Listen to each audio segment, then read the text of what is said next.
நலமுடன் வாழ்வோம் நேயர்களுக்கு வணக்கம். நேயர்களே, இப்போதான் நம்முடைய வீடியோக்களை ஃபஸ்ட் டைம் பார்க்குறீங்களா? சப்ஸ்கிரைப் பண்ணுங்கள். உடனுக்குடன் நம்முடைய பதிவுகளை தெரிந்து கொள்ள பெல் பட்டனை ப்ரெஸ் பண்ணுங்கள். வாங்க வீடியோக்குள்ளே போகலாம்.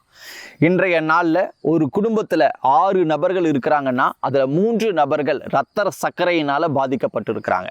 இப்போ இந்த இரத்த சர்க்கரை வருவதற்கு என்ன முக்கியமான காரணம் அப்படின்னு சொல்லி பார்க்கும்போது, நம்முடைய பாரம்பரிய எண்ணெய்களையும் பாரம்பரிய சிறுதானியங்களையும் மறந்துட்டு இன்னைக்கு துரித உணவுகளை, அது மட்டும் இல்லை பேக்கெட் ஆயிலை உபயோகப்படுத்துறதா மிக முக்கியமான காரணங்களாக இருக்குன்னு பார்க்குறோம்.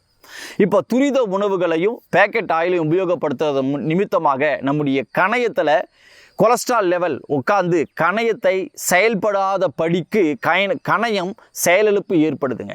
அப்போ கணையம் செயலிழந்தால் சரியான ஒரு ஜீரணத்தன்மை ஏற்படாது. சரியான ஜீரணத்தன்மை இல்லைன்னா நமக்கு இரத்த சர்க்கரையினுடைய அளவு அதிகமாகும்னு பார்க்குறோம். சரி, இந்த இரத்த சர்க்கரையினுடைய அளவை குறைக்கணும்னா நம்முடைய பாரம்பரிய எண்ணெயாக இருக்கக்கூடிய கடலை எண்ணெய், தேங்காய் எண்ணெய், அது மட்டும் இல்லை எள்ளில் இருந்து எடுக்கக்கூடிய நல்லெண்ணெயை நம்ம என்ன பண்ணலாங்க, உபயோகப்படுத்தலாம். அப்படி உபயோகப்படுத்திக்கிட்டு நம்முடைய சிறுதானியங்களாக இருக்கக்கூடிய கம்பு, சோளம், திணை, கேழ்வரகு, கருப்பு கவுனி, மாப்பிளை சம்பா, குதிரைவாளி, இதை போல் இருக்கக்கூடிய அரிசி வகைகளை நம்ம உபயோகப்படுத்திட்டு வரும்போது, சுழற்சி முறையில் உபயோகப்படுத்தும் போது நமக்கு கணையும் செயலிழப்பு ஏற்படாது அப்படிங்கிறத நாம் தெரிஞ்சுக்கலாம். இரண்டாவது மிக முக்கியமான ஒன்றாக இருக்கக்கூடியது 6 வகையான சுவைகளில் நம்முடைய முன்னோர்கள் உணவு எடுத்துகிட்டு வந்தாங்க. அதனால் அவங்களுக்கு என்ன இல்லைங்க, சர்க்கரை இல்லை. குறிப்பாக நம்ம பார்க்குறோம் ஓர்ப்பு சுவை. இதை அனுதினமும் நம்ம உணவில் பயன்படுத்துகிறோம். உப்பு இல்லாத பண்டம் குப்பைக்குன்னு சொல்கிறது போல் நம்ம உப்பு தினமும் உபயோகப்படுத்தும். இரண்டாவது காரம். எல்லா உணவுகளிலும் நம்ம காரம் சேர்த்துக்கிறோம். அதே போல தான் நாம் மூன்றாவதாக பார்க்குற இனிப்பு. அதிகமாக நம்முடைய இனிப்பு சுவையை எடுத்துக்கிறோம். ஆனால் அந்த இனிப்பு சுவை கூட கருப்பட்டி, அது மட்டும் இல்லை நாட்டு வெல்லுங்கள், பனை வெல்லுங்கள், இதில் நம்ம என்ன பண்ணாங்க உபயோகப்படுத்தணுமே தவிர வெள்ளை சர்க்கரையை தவிர்க்கணும் அப்படிங்கிறத கூட பார்க்குறோம். நான்காவதாக நம்ம பார்க்குறோம் கசப்பு. கசப்பு இன்னைக்கு நம்ம பார்க்கும்போது நம்முடைய குழந்தைகளுக்கு பாகற்காய், அது மட்டும் இல்லை இன்னும் ஒரு சில வெரைட்டி காய்களை நம்முடைய குழந்தைகளுக்கு என்ன பண்ணாங்க கொடுத்துட்டு வரணும் அப்படிங்கிறத கூட நம்ம பார்க்குறோம். அதே போல தான் நம்ம பார்க்குறோம் இன்னைக்கு துவர்ப்பு சுவை. இன்னைக்கு இந்த துவர்ப்பு சுவையை மேக்சிமம் நம்ம என்ன பண்ணுறது இல்லைங்க, பயன்படுத்துறதே கிடையாது. ஏன் அப்படின்னு சொல்லி பார்க்கும்போது, இன்னைக்கு நம்முடைய முன்னோர்கள் காரத்துக்கு வெற்றிலையும் துவர்ப்புக்கு பார்க்கும்போது பாக்கையும் அவங்க உணவுக்கு பின்னாடி பயன்படுத்தினாங்க. அந்த உணவுக்கு பின்னாடி பயன்படுத்தினுடைய விளைவு அவர்கள் சர்க்கரை இல்லாமல் வாழ்ந்தாங்க. நம்ம நாகரிகம் என்ற பெயரில் நம்முடைய பல் கரையாயிடுதுன்னு சொல்லி நம்ம அதை விட்டோம். இன்னைக்கு நம்ம எல்லாருமே சுகரில் என்ன பண்ணுறாங்க, கஷ்டப்பட்டுட்டு இருக்கோம். இப்போது நாம் இந்த துவர்ப்பு சுவை கொண்ட உணவுப் பொருட்கள், குறிப்பாக நம்ம பார்க்குறோம் வாழைப்பூவை நம்ம என்ன பண்ணலாங்க அதிகமாக பயன்படுத்தலாம்.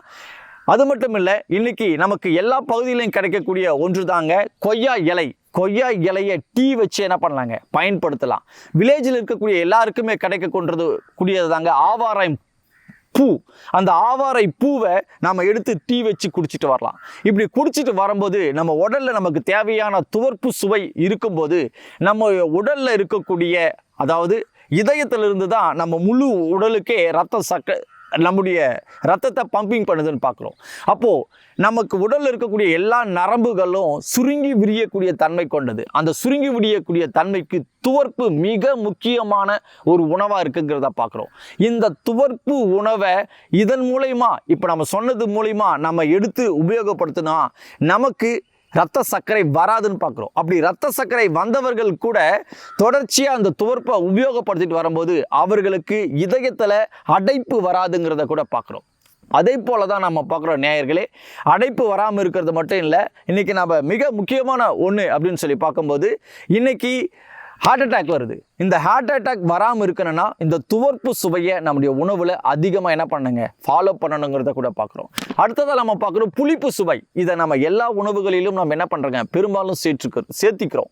ஆனால் சேர்த்தாத ஒரு சுவை அப்படின்னு சொல்லி பார்க்கும்போது கசப்பும் துவர்ப்பும் தான் அப்படிங்கிறத கூட பார்க்குறோம். நம்முடைய பிள்ளைகளுக்கு அந்த கசப்பு சுவை கொடுத்துட்டு வந்தால் தாங்க அவங்களுக்கு வீரத்திலும் சரி, அது மட்டும் இல்லை அந்த கோபமும் சரி அவர்களுக்கு என்ன இருக்குங்க இருக்கும் அப்படிங்கிறத கூட பார்க்குறோம்.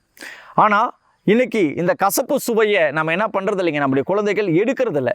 ஆனால் அவர்களுக்கு அது புரிய வைக்கும் வண்ணமாக அந்த கசப்பு சுவையை அவர்களுடைய உணவில் சேர்த்து கொடுத்துட்டு வரணும் அப்படிங்கிறத நம்ம பார்க்குறோம். இந்த 6 வகையான சுவைகளையும் சரியான விகிதத்தில் நம்ம உணவில் சேர்த்து கொண்டு வரும்போது கண்டிப்பாக நமக்கு இரத்த சர்க்கரை வராதுங்க. ஏன்னா இதை ஃபாலோ பண்ணிட்டு இருக்கிற எங்களுடைய மூதாதையர்கள், எங்கள் பாட்டி இருக்குது, எங்கள் பாட்டிக்கு இன்றைக்கி 95 வயசாகுது, அவங்களுக்கு சர்க்கரை கிடையாது. அதே போல தான் எங்களுடைய முன்னோர்களை நாம் பார்க்குறோம், அவங்களுக்கு இரத்த சர்க்கரை அளவே இல்லைங்க. ஆனால் நாம் இதை மறந்தோம். இன்றைக்கி இருக்கக்கூடிய பிறந்து 10 நாட்கள் ஆன குழந்தைக்கு டைப் 1 சுகர் இருக்குது. அது மட்டும் இல்லை, 20 வயசில் 15 வயசில் சர்க்கரையினால் கஷ்டப்பட்டுருக்காங்க.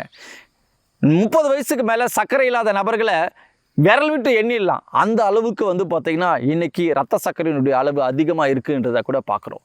இந்த 6 வகையான சுவைகளையும் நாம் பயன்படுத்தி நம்முடைய சந்ததிகளுக்கு அந்த சுவைகளை குறித்து விழிப்புணர்வுகளை ஏற்படுத்தணும் அப்படின்னு சொன்னால் வருகிற சந்ததிகள் சர்க்கரை இல்லாமல் வாழ முடியும் அப்படிங்கிறத நாம் தெரியப்படுத்துகிறோங்க. கண்டிப்பாக இந்த வீடியோ பதிவுகள் உங்களுக்கு பிடிச்சிருக்கும். அடுத்த ஒரு நல்ல பதிவுகளோடு உங்களை சந்திக்கும் வரை உங்களிலிருந்து விடுபடுவது உங்களில் ஒருவன் சின்னப்பா சார்லஸ். நன்றி.